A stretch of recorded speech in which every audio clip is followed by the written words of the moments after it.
Hi my YouTube family, આ શું છે? આ છે ઝાલમુરી, જે આપણા નરેન્દ્ર મોદી ને કોલકાતામાં ખાધી એ ઝાલમુરી. મને એમ થયું જો કેટલા સરસ ખાઈ રહ્યા છે. તમને એવું લાગે છે કે આ ઝાલમુરી બનાવવાની છે મસ્ત મજાની તમારા માટે, તો સરસ મજાની એની મેં તૈયારી કરી લીધી છે ને મને એમ થયું કે મારા યુટ્યુબના ફેમિલીને સારી એવી રેસિપીઝ હું શેર કરું, જેથી કરીને મેં ઝાલમુરી બનાવી છે સારી રીતે. તો જુઓ તમે, મિક્સ કરીએ છીએ આપણે, એને બની ગઈ છે. તો આ ઝાલમુરી મોદીજીએ ખાધી અને ફેમસ થઈ ગઈ છે, બધાને ખબર છે. તો હવે આપણે સિંગ લઈએ છીએ, સિંગની અંદર થોડું તેલ એડ કરવાનું છે અને એને સારી રીતે ગરમ કરી લઈશું, જેથી કરીને તેલ રેડીશું એટલે ફટાફટ કહેવાય કે ઝાલમુરીની સિંગ ફટાફટ શેકાઈ જશે. તો હવે શેકાઈ ગઈ છે, તો એનું આપણે ફ્લેમ બંધ કરી દઈશું. હવે આ સિંગને છે ને આપણે સારી રીતે બહાર કાઢી લેવાની છે. તો હવે શેકાઈ ગઈ છે સારી રીતે, તો હવે એને એક પ્લેટમાં ટ્રાન્સફર કરી લઈશું ને એને ઠંડી થવા દઈશું.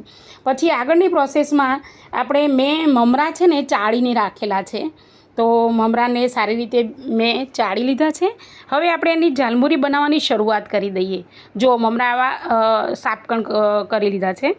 તો હવે મેં અહીંયા 2 બોઇલ કરેલા બટેકા છે, થોડા ધાણા છે, એને કાપી લીધા છે અને સારું એવું વેજીટેબલ જે કાકડી, ટામેટાં અને ડુંગળી એને ચોપ કરી લીધું છે. અને ખજૂર અને આંબલીની ચટણી છે, એ તો આપણા ગુજરાતીઓની છે, જો કે બધે ખાય છે, તો એ બનાવી લીધી છે. હવે ઝાલમુરી બનાવવા માટે સ્પેશિયલ મસાલો બનાવવો જરૂરી છે.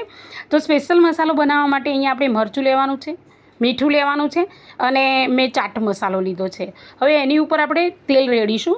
અને હવે છે કે મમરા અહીંયા મેં 2 વાટકી ભરી અને મમરા લીધા છે. તો અહીંયા આપણે સાફ કરેલા મમરામાંથી 2 વાટકી મમરા લઈ લઈશું. અને મમરા લીધા પછી એમાં જે આપણે વેજીટેબલ ચોપ કર્યું હતું, એમાં કાકડી છે, તો કાકડી સારી ચોપ કરેલી અંદર એડ કરવાની છે. અને ત્યારબાદ આપણે ટામેટાને એડ કરીશું. તો સારી રીતે ટામેટાને એડ કરી લઈએ છીએ. ત્યારબાદ આપણે ડુંગળી છે, તો ડુંગળીને પણ સરસ મજાની એડ કરી લઈશું. તો આ 3 વેજીટેબલ અંદર કમ્પલસરી નાખશો ને ત્યારે જ એનો ટેસ્ટ આવશે. અને જે સિંગ શેકી હતી એ પણ આપણે સિંગ નાખી દેવાની છે. ખરેખર બહુ મસ્ત ટેસ્ટ આવે છે. અને ઓલ વર્લ્ડમાં ઝાલમુરી જો કે ફેમસ થઈ ગઈ છે, કારણ કે કાલના ન્યૂઝમાં હતું કે ભાઈ બધા અમુક દેશોએ પણ આ વસ્તુ પોતાના ન્યૂઝપેપરમાં શેર કરી છે બધાને. તો આપણે એક અડધા લીંબુનો રસ નાખ્યો છે અને બોઇલ કરેલા બટેકા, અને જે આપણે ઘરમાં નાની સેવ બનાવીએ છીએ ને, નાની સેવ છે ચણાના લોટની છે, તો એ એડ કરી છે. અને સારા એવા લીલા ધાણા, બહુ જ મસ્ત ટેસ્ટ આવે છે આની સાથે લીલા ધાણાનો. તમે ખાસો બનાવો, એકવાર ચોક્કસથી બનાવો મારી રીતથી. તો આ રીતે આપણી ચટણી જે છે ખાટી મીઠી એ પણ લઈ લીધી છે. હવે તમે જુઓ, નજીકથી બતાવું હું તને કે ઝાલમુરી મેં મિક્સ કરી લીધી છે. તમને આગળ વિડીયો બતાવે છે મિક્સ કરતો, તો સરસ મજાની મિક્સ થઈ ગઈ છે.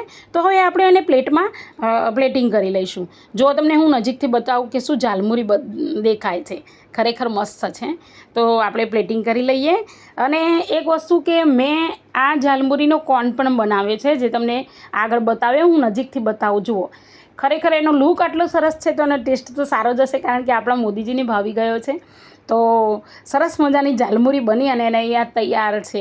તો મને એમ થયું કે મારા ફ્રેન્ડ માટે હું પણ ઝાલમુરી બનાવું. તો આટલી સરસ ઝાલમુરી એકદમ ટેસ્ટી છે. અને આટલા સરસ વિડીયો બનાવું છું તો કોઈ લાઇક, શેર કે સબસ્ક્રાઈબ નથી કરતું, એવું કેમ? પ્લીઝ લાઇક, શેર અને સબસ્ક્રાઈબ કરો. અને મને કોમેન્ટમાં ચોક્કસથી જણાવો કે તમને મારા વિડીયો કેવા લાગે છે. અત્યારે વાયરલ રેસીપી છે એટલે મેં બનાવી છે એને.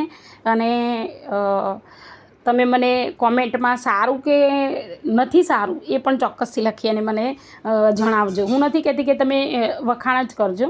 તો ફરીથી મળીશું આવતા વિડીયોમાં. ત્યાં સુધી રજા લઉં છું.